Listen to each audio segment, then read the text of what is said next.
waqtigan xaadirka waxaan ka shaqeeyaa inaan u adeego qaranka Soomaaliyeed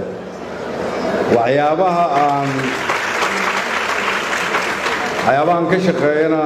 waxa ugu badan runtii inaan dadka Soomaaliyeed la hadlo una sheego waxa aan soo marnay sida looga bixi karo caqabadaha na hortaagan cid walba waxa uga aadan macnaheedu waxay tahay waxaan isku dayaa mar walba dadka Soomaaliyeed gaar ahaan dhalinyarada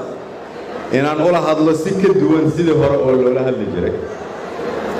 hadalku wax tari maayo waa in shaqana lagu daraa marka waxaan u adeegnaa qaranka markii haddii ilaa yiraahdo aniga dhalinyaradu ay nagala wareegaan shaqada aan hayno mustaqbalka oo sida aan rajeynayno haddana waxay xaq noogu lahaan doonaan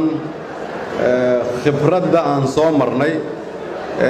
inaan u reebno marka haddii ilaa yiraahdo waa ka fikiri doonaa laakiin waa waqti aan hadda la gaarin haddii ilaa yiraahdo